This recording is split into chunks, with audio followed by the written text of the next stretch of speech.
যেটা সেটা হচ্ছে যে খুব শর্ট নোটিসের মধ্যে আপনাদেরকে ডেকেছি, আপনারা এসেছেন, এর জন্য ধন্যবাদ ওয়েস্ট বেঙ্গল ইন্টারন্যাশনাল ট্রাস্ট ফান্ডের পক্ষ থেকে।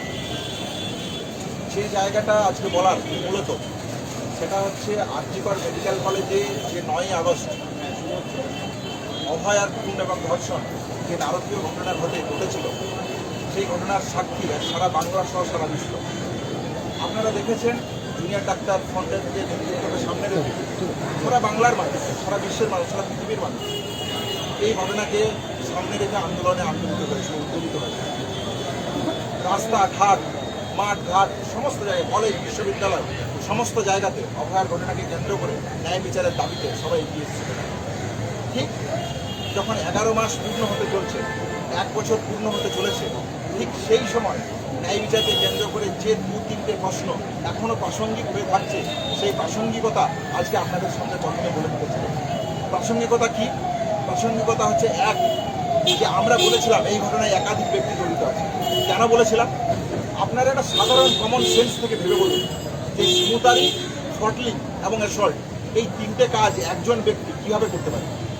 একটা মেডিকেল কলেজের অভ্যন্তরে 3rd ফ্লোরে চেস্ট মেডিসিন সেমিনার রুমে একজন ব্যক্তি কীভাবে এই 3টে কাজ একসাথে করতে পারে? অথচ সিবিআই চার্জশিট কী বলছে যে না, একজন ব্যক্তি জড়িত, অভিযুক্ত সঞ্জয় রায়, তাকে শিয়ালদা কোর্ট থেকে সাজা শোনানো হয়েছে। তাহলে আমরা মনে করি এই ঘটনায় একাধিক ব্যক্তি জড়িত, তাই আমরা ন্যায় বিচার এখনো পাইনি। দ্বিতীয়ত কি, যে সাপ্লিমেন্টারি চার্জশিটের প্রশ্ন প্রাইমারি চার্জশিটে সিবিআই যেখানে পরিষ্কারভাবে তারা লিখছে যে তারা সাপ্লিমেন্টারি চার্জশিট দেবে। কেন দেবে সাপ্লিমেন্টারি চার্জশিট? না, লোকাল অথরিটির ইলিগাল ড্রিম ছিল, এই ইলিগাল ড্রিমকে ফুলফিল করার জন্য এভিডেন্স ট্যাম্পার করা হয়েছে, ইনভেস্টিগেশনকে হাফ করার চেষ্টা হয়েছে। এইরকম যে গুরুতর অভিযোগ, সেখানে 1 বছর অতিক্রান্ত হতে চলেছে ইনভেস্টিগেশনে, তারপরেও কেন এখনো সাপ্লিমেন্টারি চার্জশিট নেই? সুপ্রিম কোর্টে লাস্ট যে হিয়ারিং হচ্ছে সেখানে সলিসিটর জেনারেল পরিষ্কারভাবে জানাচ্ছেন যে তারা সাপ্লিমেন্টারি চার্জশিট দিতে প্রস্তুত।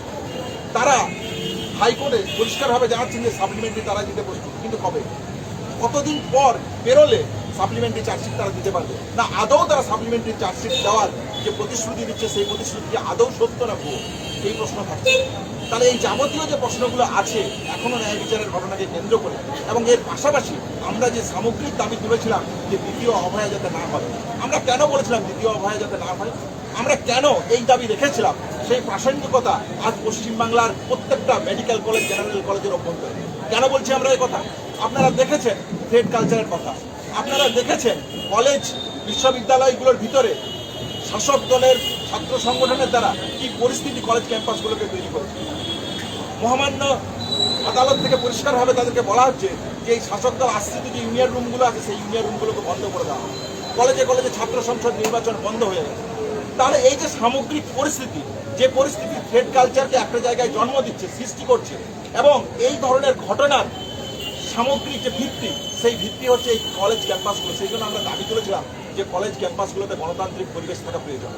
আজকে কসবা ল কলেজের ঘটনাকে কেন্দ্র করে যে প্রাসঙ্গিকতা সামনে এসছে, যে গভর্নিং বডি কেন থাকবে, আমরা বলেছিলাম যে রোগী কল্যাণ সমিতির চেয়ারম্যান বা পার্সোনাল জায়গা যেটা হবে সেটা হচ্ছে কলেজের প্রিন্সিপাল, এমএসপি থাকবে। কেন বাইরে রাজনৈতিক হস্তক্ষেপ এই কলেজগুলোর অভ্যন্তরে থাকবে? কিছুটা মানা হচ্ছে, কিছুটা কাজ কলেজ, মেডিকেল কলেজের অভ্যন্তরে সামগ্রিকভাবে যে চিত্র থাকা প্রয়োজন সেই চিত্র আমরা দেখতে পাচ্ছি। এই সামগ্রিক দাবিকে সামনে রেখে 8ই অগাস্ট এবং 9ই অগাস্ট যে ঘটনা, আপনারা যদি খেয়াল করে দেখেন, এই আরজিকর মেডিকেল কলেজ সহ সারা বাংলা, সারা বিশ্বের মানুষ কি ভেবেছিলেন অভয়ার আন্দোলনকে সামনে রেখে?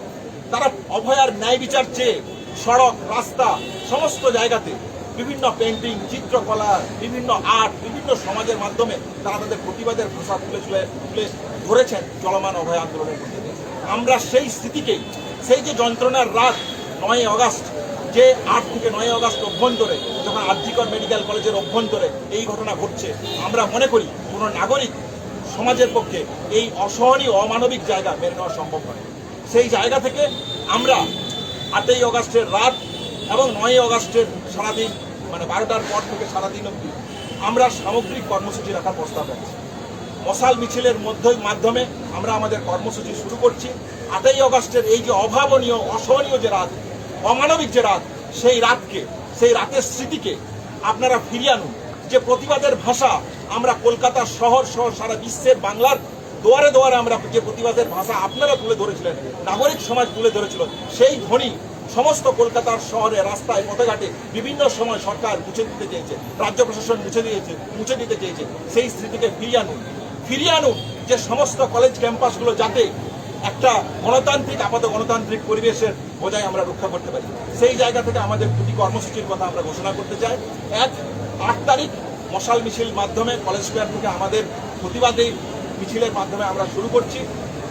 8 এবং 9 তারিখ যে অমানবিক জায়গা, যে অসহনীয় জায়গা, যে সময় অভয়াকে একটা নারকীয় অত্যাচারের মধ্যে দিয়ে বেরোতে হয়েছিল, সেই সময় আমরা নাগরিকরা কিভাবে চুপ থাকতে পারি, কিভাবে বাড়িতে বসে থাকতে পারি, সেই জায়গা থেকে আমাদের সুনির্দিষ্ট পদক্ষেপ শ্যামবাজারের সামনে মশাল মিছিলের মাধ্যমে আমরা সমাবেশ করতে চলেছি।